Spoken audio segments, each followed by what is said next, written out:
Welcome to the Next Gen Marketer Podcast with your host, Sameh Jarur. Hello and welcome to a next episode of the Next Gen Marketer Podcast. Sorry, I've been away for a while. It's been kind of crazy for me the last few weeks. We had Christmas and the holidays, and I've been busy too. I've joined Apify, a company that I really love and whose actors I have featured many times in the last few months in the show. So this is a great chance for me to be on the other side. And that takes me to the kind of topic of this episode, which is how do you build an actor on Apify without any kind of technical knowledge? And that's exactly what I will show you today, how I managed to build an actor on Apify using Node.js and TypeScript, although I have no background on both of those languages. And you can do that too. I will show you the exact methodology that I use to create my own kind of AI development buddy that helped me through this process. So that will be the first part of the show. And the second and third part of the show, both of my AI friends, Dr. Merkel, you might recognize him from previous shows, will show you exactly how to use the Apify platform as a user, right? So how do you kind of trigger all those actors for what some use cases? And my new AI friend, Eva, will dig deeper into the Apify platform, including some more technical details that you might have not known about, even if you're kind of a regular user of Apify. So without further ado, let's get the show on the road. Right, let's start. So first thing you want to do is actually build out the AI buddy who will help you during this development process. So what I would do is go to my GPTs, create your own GPT, call it AI Actor Buddy, for example. Right, you can give it a description, AI development buddy, help me build actors. All right, and what's key here is you really want to upgrade its knowledge, right? And what you need is kind of all the scraped SDK files or development manuals that you will need for your particular actor. So what you need to do first, of course, is to kind of pick an actor that you want to emulate. And the best way to do that is go to the Apify store at apify.com and really figure out an actor that looks most like the actor that you want to duplicate. So for example, let's say I want to duplicate, the website content crawler. There's a basic actor. It's pretty good. One thing you're looking for here is to go to the latest build of the website content crawler, for example, and just go ahead and click on it.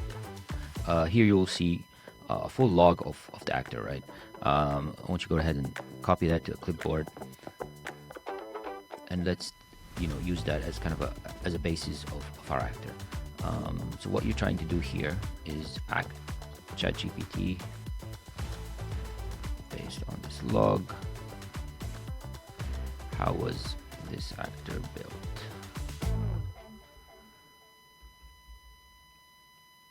And ChatGPT will obviously give you kind of all the dependencies and all the components that were used in this particular actor, right? So you can see here that it was using Cheerio, Playwright, etc. So if this is the actor that you want to emulate, you can go ahead and go back to the Apify store under development and go ahead and develop a new actor. So just an explanation on these templates. If you are starting out, I would opt in for a Node.js based template since Apify has the most experience in this and seems easier than Python based actors. Cheerio is really lightweight and fast, so a complete headless browser, because you're not actually rendering anything but does not work well for web pages, where there is JavaScript, for example, and does not really emulate a browser environment. The other two, Puppeteer and Playwright, are both good for rendering JavaScript, but Playwright is more powerful, I think, especially if you need cross-browser support or advanced automation features. This is the one I chose to scrape the Apple Ads library because it had a lot of dynamic elements. But I would choose. So let's start with that. You see here they'll give you kind of a template, and the template has resources, URLs with where you can actually see the resources to learn more about how to build this. So obviously we're not going to do that on our own, but what we are going to do is kind of copy and paste all these links, right? So what you want to do is take all these links, open another, go to Apify, and we're gonna actually use that same actor to scrape all these links. And the reason that we're doing that is we are scraping all the materials that we will need to train our AI buddy, right? So that's what we're doing right now.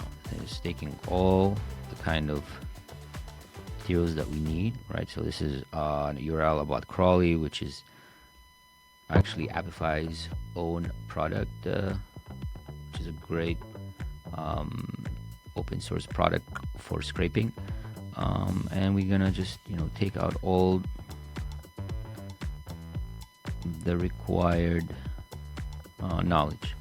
So obviously, ChatGPT from the get-go has knowledge regarding some of these like Node.js and TypeScript, but what it doesn't have knowledge is specific knowledge on how to kind of create an actor on the Apify platform.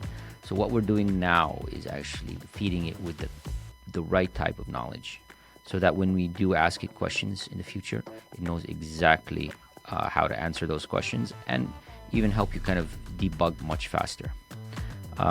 So once you do that, go ahead and start this actor. All right, so I finished scraping all the materials that I need. You can see I have a bunch of materials on Crawley, on Playwright, etc. So I'm gonna go ahead and export, and make sure you can export in JSON, and this is obviously optimized for ingestion by LLM tools, and so go ahead and download that JSON file, right? And what you want to do now is basically just go back to the ChatGPT,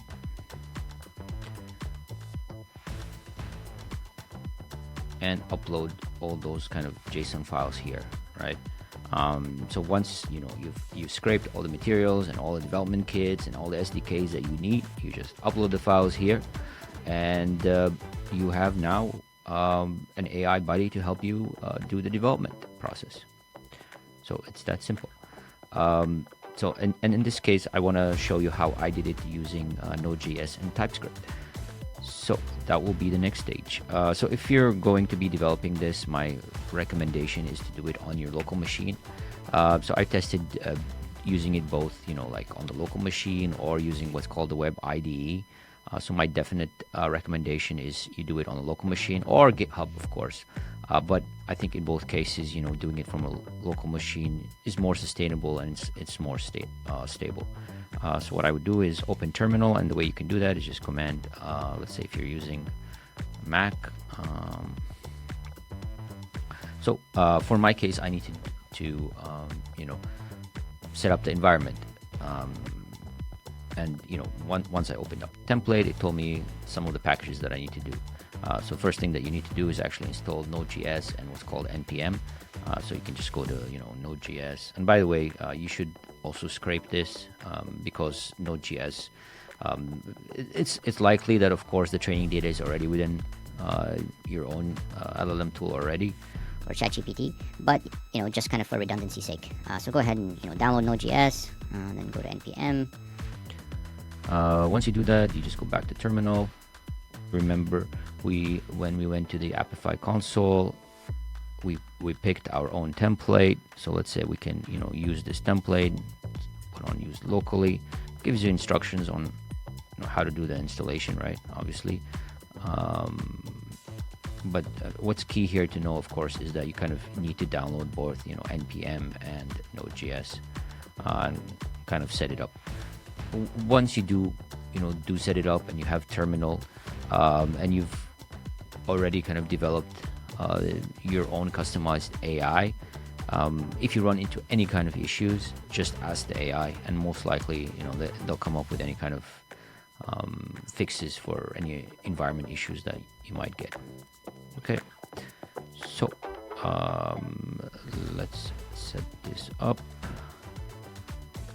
So once you have your environment dependencies installed, go ahead and open terminal on Windows by clicking on Command and space. Here you will copy and paste this prompt, but change the name to whatever name you want. So for example, let's say we want to create an actor called Apple Ads Library Scraper 2, since I have already created one earlier called Apple Ads Library Scraper 1. I can then copy and paste this prompt to terminal window.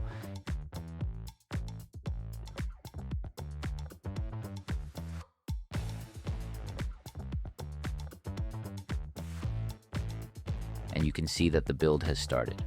After it is done, we can, of course, find it by opening a Finder window and finding it here. Now that we have that set up, we need to actually start to create the actor. And here we're going to be mainly working in main.js and routes.js files, which you will find on the source folder. So let's start by opening the Chromium Playwright Orchestrator. If you do not know the command, you can, for example, just ask ChatGPT for the right command you can use on terminal. Here I can get the command.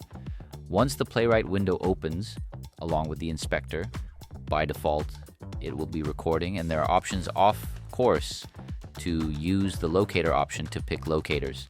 And I go ahead. For example, I can see that this menu, country or region, I need to actually choose the right country and then click apply.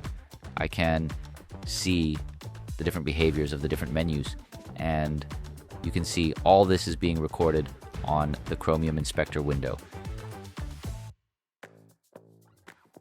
Eventually, we will copy and paste all this info and use it to create a prompt to rewrite the main.js and routes.js files to start building the right code.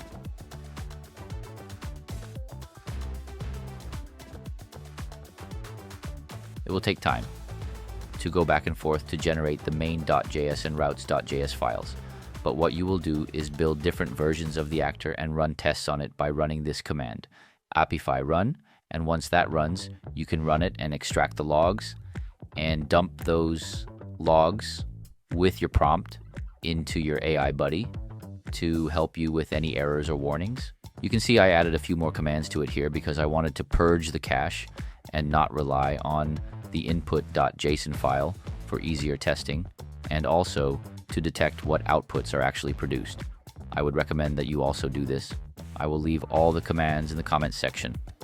To see what outputs are generated, you can navigate to the storage folder.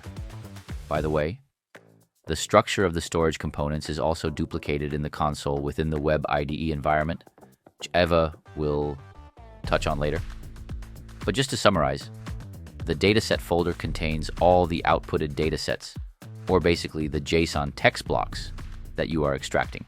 The key value stores house all the assets that are scraped, such as videos, images, configuration files, or metadata. The request queues are essentially outgoing HTTP requests for web scraping or API calls, ensuring that URLs are crawled efficiently, or reducing duplication, for example. Once you are satisfied with the output and there are no errors in the logs, you can push the actor to the Apify platform. The first step is to log in by navigating to the root directory of your actor and typing Apify login. You can log in either through a browser or using the Apify API key. I recommend using the Apify API key because the browser sometimes defaults to the wrong browser. To get your API key, go to your Apify console, extract the key from there, and copy and paste it into the terminal. Once you do that and are logged in, you can type Apify push, and your new actor will appear on the platform.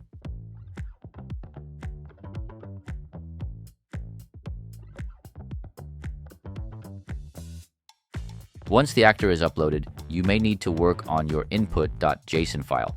If any changes are required, you can use your AI assistant to help modify the input.json file. In the previous version of my actor, I had already worked on an input.json file, which is located under the Docker folder. This code translates into the following user experience, UX, for the user.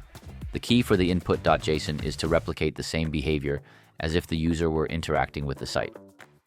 For example, the same options to appear in the drop-down field, the time range, or for the country or region field, an array of the same countries as on the site. Go ahead and test the actor in this environment, and you can see the logs in this tab. The ideal situation is, of course, to house your source code in a GitHub repository so that it updates automatically without you having to push on the terminal, with the added advantage of you share. To build an actor from GitHub, we can just start a new actor, for example, like this, and then log in with your GitHub account and link the actor and add a key and then click on the build button.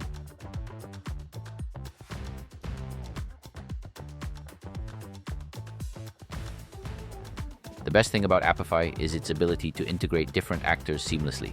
There are several ways to achieve this, either through generic integrations, which Eva will discuss, or custom integrations, which can be triggered in multiple ways, via your own API endpoint, client, applications, or through HTTP webhooks on our platform. However, my preference is to use the Connect actor or task here, which offers a more user-friendly UI and simplifies the extraction of variables. For this example, and since this is the Next Gen Marketer podcast, I would like to integrate with another actor called the LLM Dataset Processor. This actor allows you to use the output of one actor as input and combine it with your own prompt to any LLM of your choice. In this case, I want my LLM to calculate the duration for which a certain ad has been running. The first step is to choose the trigger mechanism for the second actor. For testing purposes, it's useful to include the run aborted trigger so you don't have to wait for the initial run to complete before triggering the second actor. Leave the dataset ID blank if you want to trigger based on the run. Next, select the LLM model you want to use, such as ChatGPT, Claude, or others. After that, you'll need to find your API key example by navigating to the API section on the OpenAI API site. Copy and paste this API key, adjust the temperature settings if needed, and enable multiple columns in the output, especially if you instruct the LLM to create multiple columns. When writing the prompt, remember to use the column headings from the first actor. In my case, I navigate back and extract the first impression and last impression data and include them in the prompt. For testing, I will choose only 10 items, click the save button, and then run the test by clicking the test button. Now you can see if the test worked by toggling this log option, and if you navigate back to the actor that houses the second actor, in the Runs tab, you will see the output in the same timestamp and numbers of rows that you tested, in this case, 10.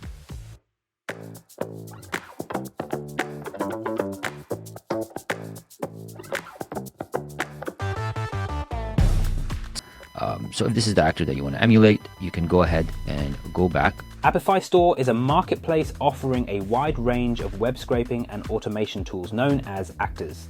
These actors are serverless cloud programs that perform tasks such as data extraction, content monitoring, and more. Developers can create and share their actors on the platform, enabling others to utilize them for various purposes. For example, the content checker is a cool actor that monitors a website or web page for content changes. It automatically saves before and after screenshots and sends an email notification whenever changes are detected. This is a highly relevant use case for monitoring competitor updates or even as a PR monitoring tool. Additionally, it can be combined with the Send Email actor. By using these two actors together, you can schedule reports at different intervals, creating a package that effectively replaces traditional media monitoring tools with a more customizable and cost-effective solution.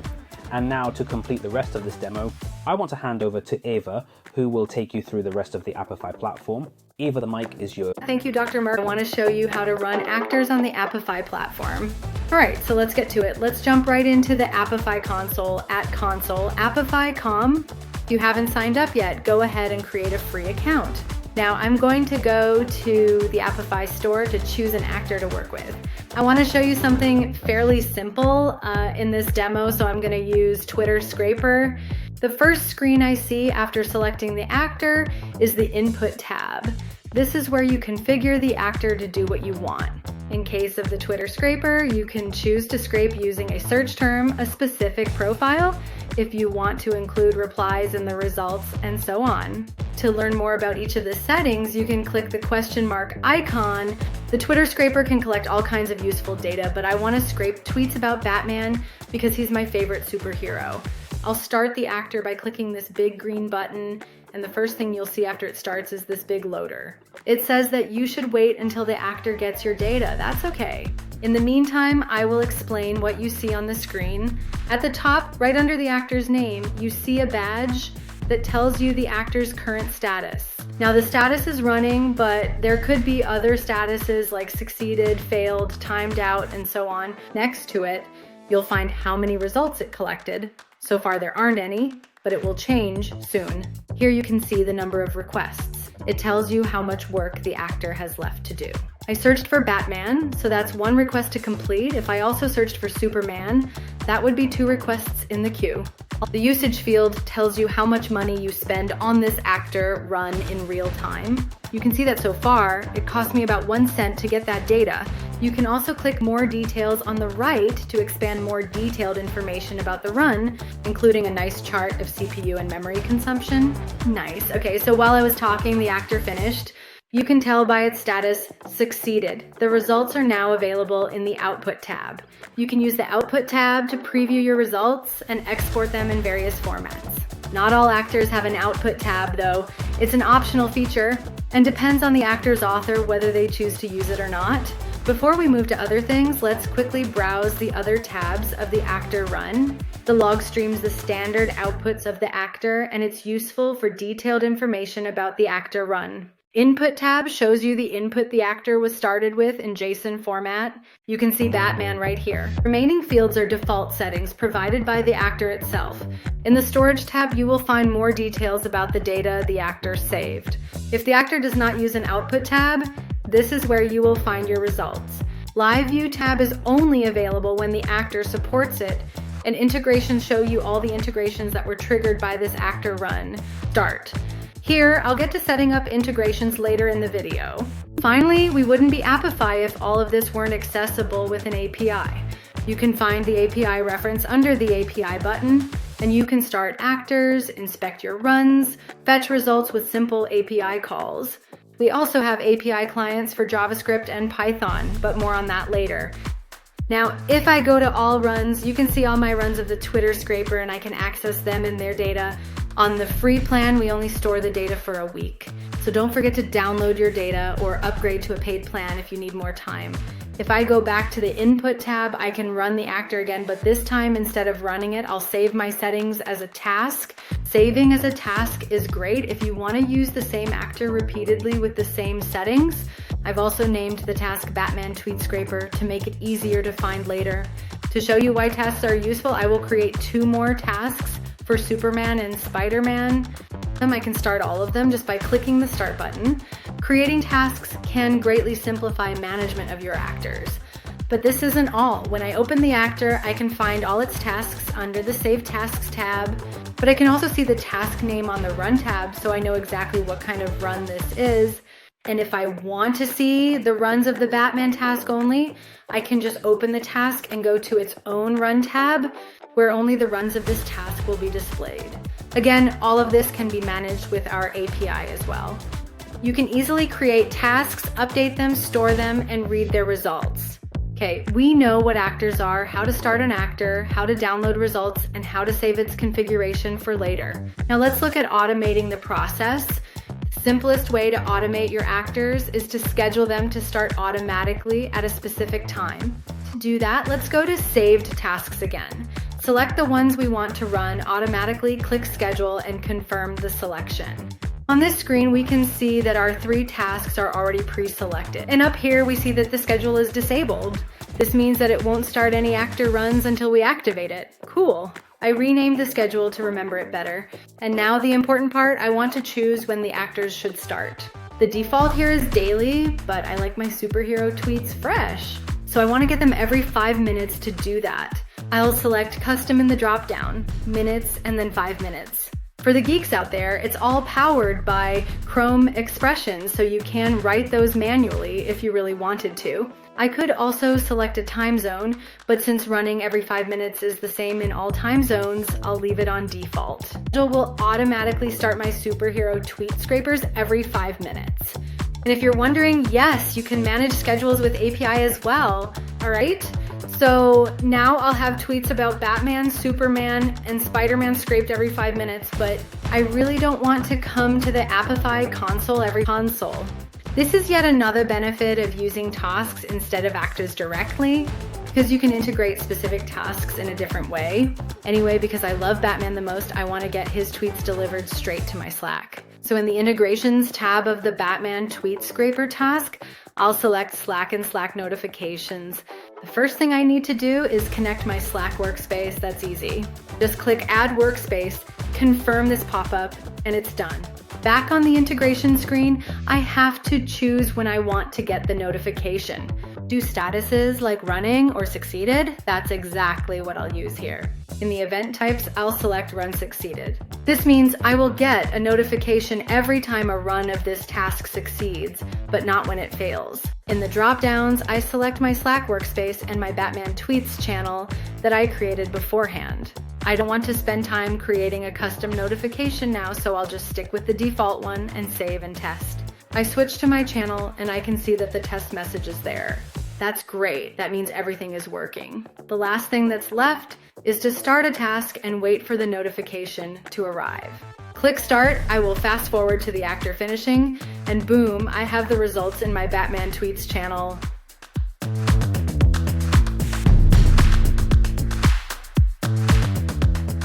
See you next week and subscribe for more AI hacks, the Gen Marketer Podcast.